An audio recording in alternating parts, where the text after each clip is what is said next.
start from the beginning. Ever since I was young, I was forced to go to church. I hated it. I hated going to church. Did not understand why they wanted me to go to church. And when I went to church, I would feel this presence that I could not feel anywhere else.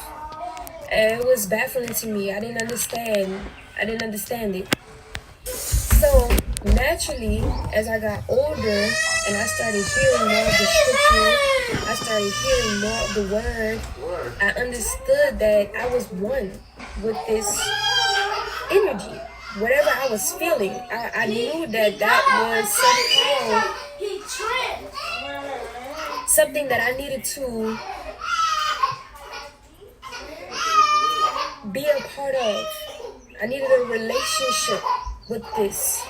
I'm gonna run some cold water in his mouth. I don't know. People call it God, people call it Jesus.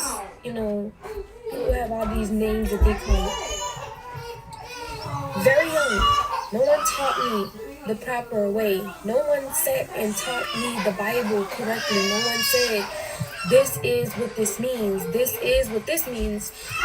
And not to say that someone didn't force their way, on me. It was just that no one really took the time to really teach me the proper way that the word is to be interpreted.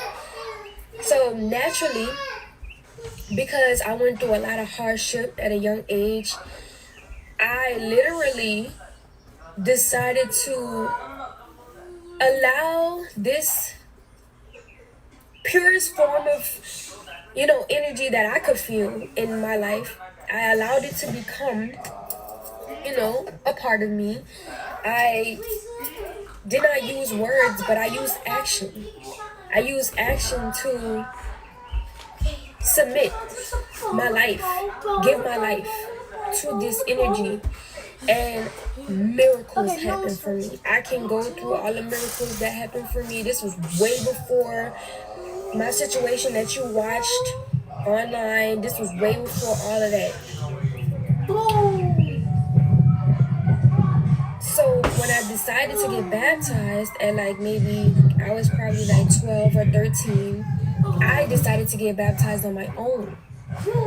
I knew that it was something that I should do. I knew that it was something that I wanted to do. And so I did it. And when I did it, I completely decided to pray whenever I felt that I needed. Whenever I felt that I needed to call on God, that is what I did.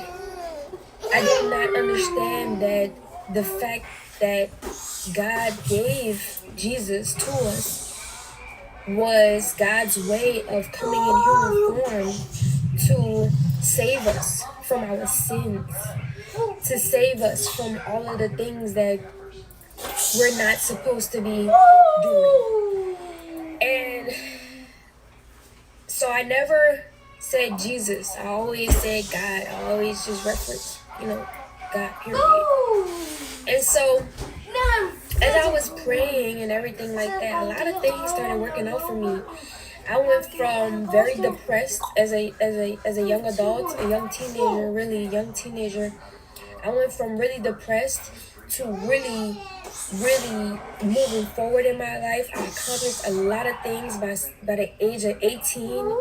I did a lot of things for myself that normally your parents are supposed to do, or somebody who's supposed to be taking care of you is supposed to do. But I did it for myself. I got all of these things done. And for me personally, I always felt alone. This is my own personal experience. I don't know about anybody else's personal experience, but I can imagine, what other people would have felt like. And so I felt alone as a child, very much so. And I just kept moving forward. I kept moving forward in my life. I wasn't worried about what somebody wasn't doing for me. I wasn't worried about what somebody else had to say. I just was focused on my vision. I had a vision at a very young age. And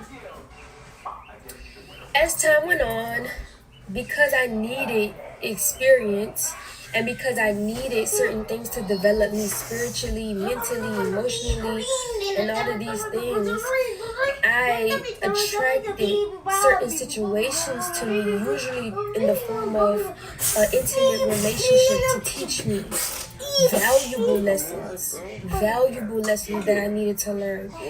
And because I had built that spiritual relationship at a very young age, now fast forwarding in my life, once I got to a certain age where I was like completely on my own and I didn't have no ties to nobody and stuff like that, I'm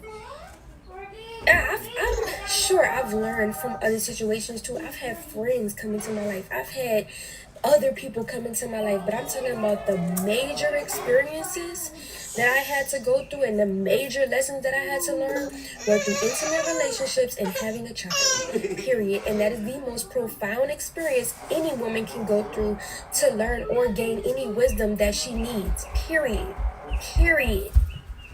So got all this experience, and because I've built that spiritual relationship, with God in the beginning, it carried out. It was carrying itself out in my life.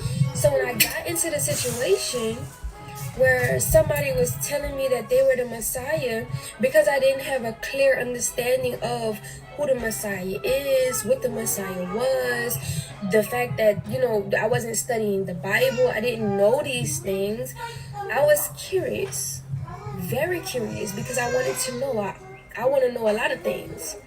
So I sat there and I paid attention for a very long time, way before an intimate relationship could even exist. I sat there and I listened and I listened and I listened, and yeah, at the time things resonated. I felt like, yeah, this is it. Like, you know. But then as time started going on, I started realizing that I started fighting for self-respect. I started fighting for my dignity. I started fighting for integrity. I started fighting for all of these beautiful things that this man was telling me that he was giving me. And it became a tug of war between who I really was and who he was trying to make me into be. Who he was trying to make me into be.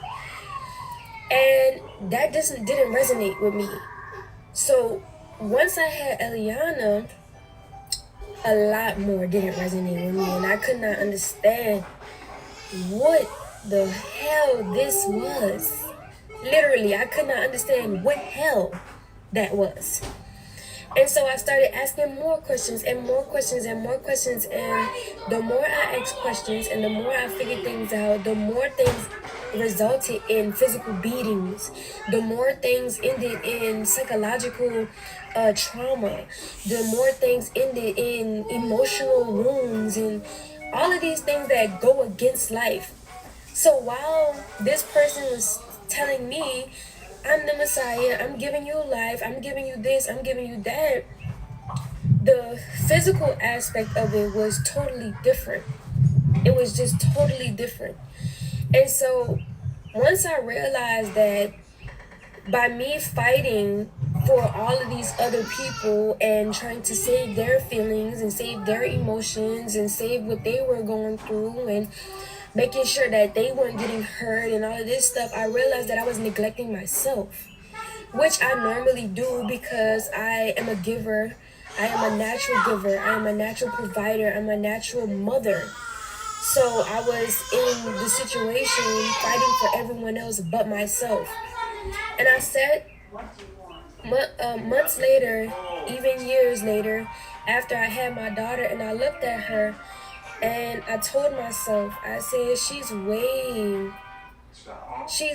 worth way more than you fighting for anything else in this world. Like, she's worth you fighting for yourself at this point. And that hit me in a way that I did not look at the world the same anymore. I did not look at reality the same. I did not understand what he was trying to instill in me. I did not understand what he was trying to tell me that was true. And I pushed forward in my life, and tit for tat, going back and forth, trying to figure this out and understand and really get a grips of me salvaging this quote unquote family that I always wanted to have and all of this weirdo shit. And so with Eliana being my first child and me having this vision of this family that I wanted to have, which was a part of my original vision, which there were other things in the play. It wasn't only just being with a man, you know what I'm saying? There was a lot of other things too, but all of this came together to make this heaven that I wanted to be in, this life that I wanted to live, this lifestyle that I wanted to give my children. And when I realized that he didn't care about that vision, when I realized he didn't care about our children, when I realized he didn't care about people in general, people period, I decided the last time that I went back that I was never going to go back. Because I knew that if I were to backtrack, then I would keep falling into this hell. I would keep falling into this place in my life where I was just broken and traumatized, and I had nothing, and I was depending on everyone else to take care of me and waiting for things to come to me through handouts and asking for how I would continuously live in that cycle. I would be homeless. I would be, unacknowledged. I would just be a destroyed person. I would be destroyed, literally. So I decided enough is enough. And I'm sure that we all get to that breaking point. I'm only 24. Literally only 24. So once I had decided that I was never going to return and that I was going to look forward and I was going to push myself forward as I've always done in my entire life, I started paving the way. And I started to revert back to that relationship that I had once developed before all of this even happened with God. And I sat down in front of the Bible, and all I'm getting the inclination and the passion for is to study the Bible, is to understand this spiritual way of life for my own reasons, for my own security, for my own relationship with God, because nothing else could fulfill that but through my own works of me wanting to understand and my own passion of driving myself forward to getting the understanding that I need and that I desperately needed. Come to find out, when I sat in front of the Bible and I truly understood who Jesus was, I looked at myself and I was like, are you kidding me? This is what I was asking for the whole time? And I went through all of that just to get to this point? Yeah, it was traumatic. Yeah, I, had a broken family from it. Yeah, like all of these things that I can say bad happened from it. But what I can say, the most greatest thing that came out of this whole situation was that I restored my relationship back with Jesus Christ. It doesn't matter your belief. I care about what humanity believes in, but it is not my duty nor my place to force anybody to believe in whatever.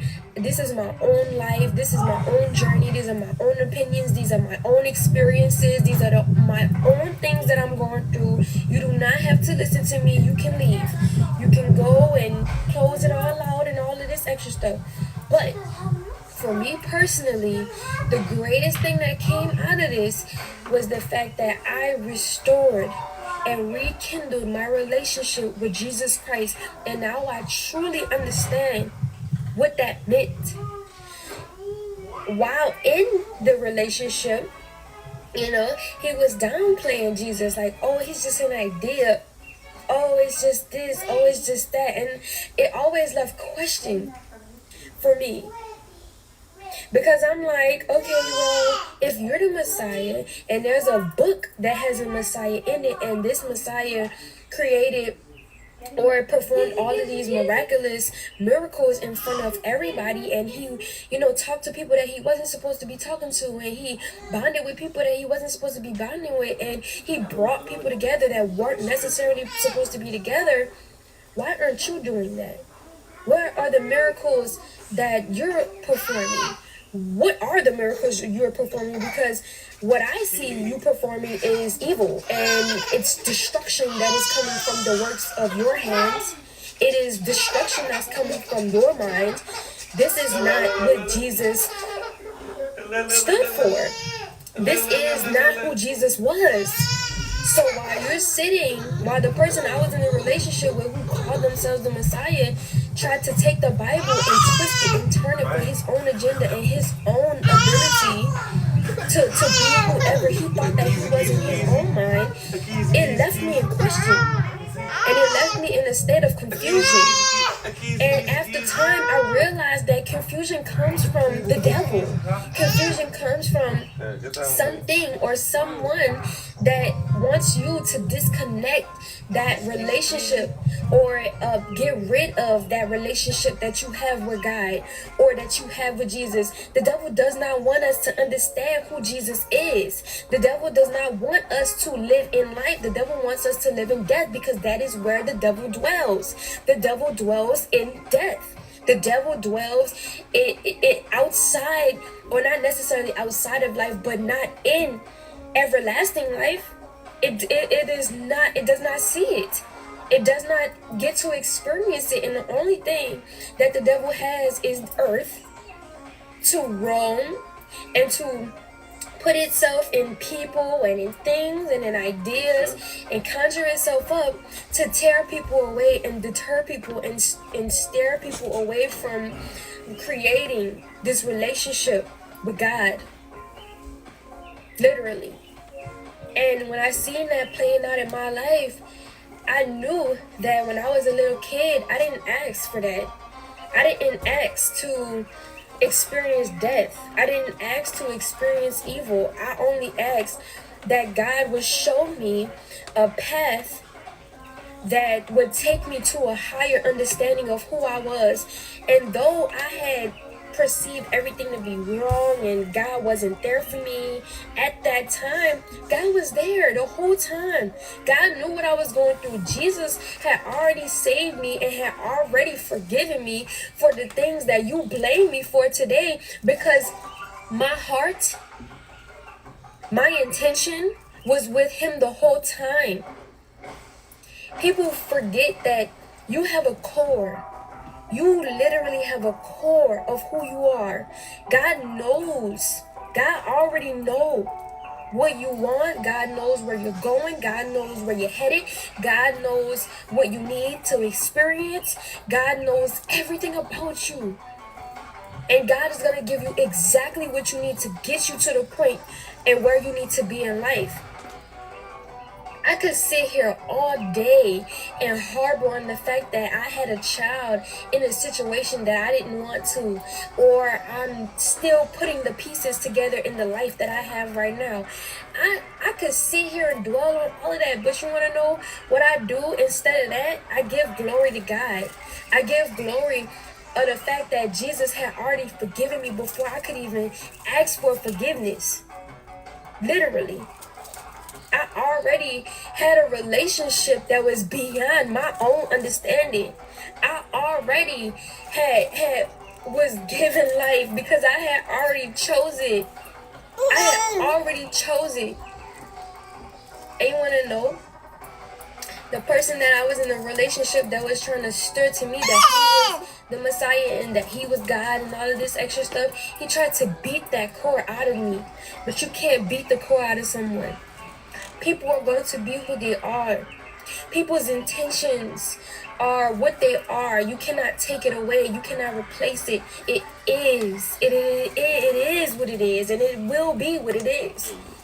And after time, whatever is not true, what's ever a lie, what's ever holding you back, what's ever going against life is going to wither away. It's going to fall away. And the truth is going to shine. Period. So, while people have all of these assumptions about who they think I am, why I act the way that I do,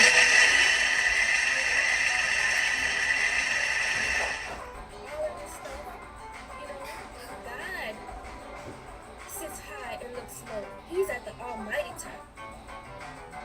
Almighty top. And he watches everything that we do.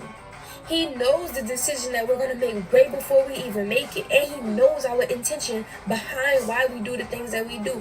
I don't have to cry behind the words that you say about me.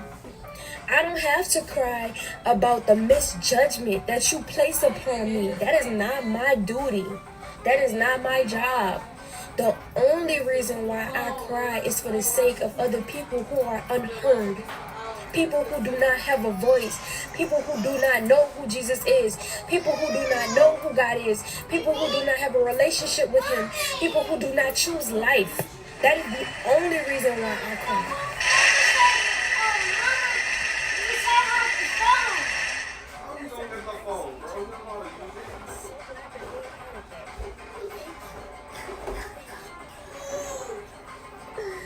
You want to know? I did not understand that. See, when people had asked me, did you accept Jesus as your Lord and Savior? I'm like, what? Like, what do you mean, Lord and Savior? You know what I'm saying? Like, it would always catch me off guard because I didn't understand what people were saying. I didn't understand, like, and then there's all of these tactics that the devil will use to try to make you believe otherwise. Like, oh, that's European. Oh, Jesus is, he does this, and it's all King James wrote it, and he's white, and this and that, and da-da-da-da-da. Even in the Bible, it says, when somebody tells you something or somebody tries to teach you something, you take what matters, you take what resonates, and you throw the rest away. Period. What do you say? Eat the meat and spit out the bones? That is what that is. So, while people are putting all of these preferences and all of these ideologies, the theologies and all of these, oh, this is European and this is not, and the white man wrote this Bible and all of this and all of this, you're taking away that relationship from yourself before you can even receive it, before you can even seek it, before you can even ask for it, before you can even think to even want it. You're taking it away from yourself. Just because society has put certain norms on certain things and covered the truth up to us, does it mean that we throw everything away? Does it mean that we throw the only living book in the entire world that has literal prophecies that have came true away? No. Do we literally sit there and denounce God or denounce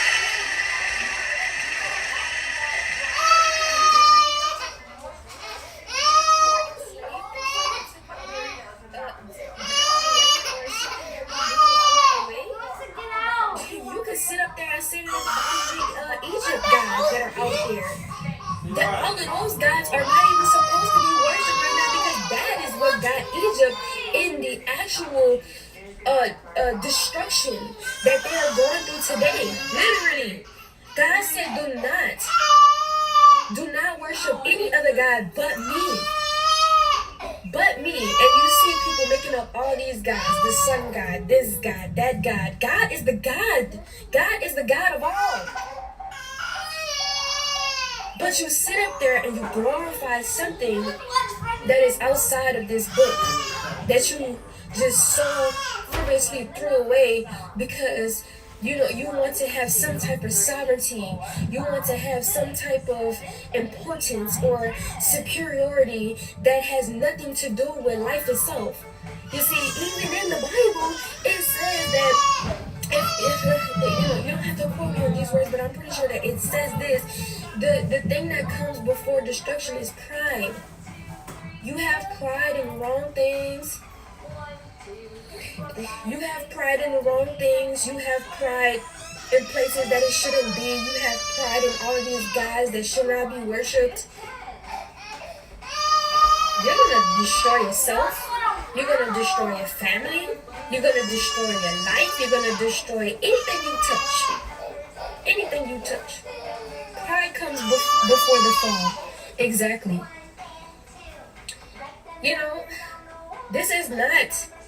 It's like this understanding that I have right now. These words that I have right now. This is not something that I just came up with or that I read in I built my relationship over the years. I remember I told you I had a past before that experience. I had things that I was going through way before that situation. You know, you have no idea what I've been through. You have no idea what I am currently going through. And I'm not going to sit here and tell you it all because I'm not giving no beans for it. And people make fun of me and say, oh, you're doing this for beans. Let me tell you something. My life is important. You're not just going to sit there, say all of these things about me, in the process take away from me and my family and think that I'm just going to keep giving and giving and giving and giving and giving. Do you remember the last time that I gave that much? I went to 98 pounds. My natural weight is 130 and I'm pregnant. 5 months pregnant. My natural weight is 130. I was 98 pounds. God has a no giving zone. God has that. You understand what I'm saying? Yes, God is compassionate. Yes, God is so compassionate to the point where we cannot even understand how compassionate that He is because He literally sent His only Son, literally, to die for us, die for our sins, die for the things that we're not even taking accountability and responsibility for. But God always said, if you want to be that way, if you want to live outside of my commandments, if you want to live outside of my word, if you want to live in death, go right ahead. You're going to make that choice. You're going to make that choice. You're going to make that choice. And God is so crazy to the point where He would give the devil life, makes the devil think that the devil has life, and then somehow destroy it all, and then still give compassion for it. Still give compassion for it. But you want to know what? I am not God. And neither am I Jesus Christ. So I can't sit up here and bestow that amount of compassion. I can extend some amount of compassion, but I'm not that mighty. And I'm not going to ever say that I am that mighty because I understand who God is to me. I understand what God is to me. I understand what Jesus Christ is for me. For me to sit up there and say that I'm God or try to make myself any shape or way, form or fashion equivalent or equal to is a literal slap in the face. Literal slap in the face. And that is not okay. Not okay.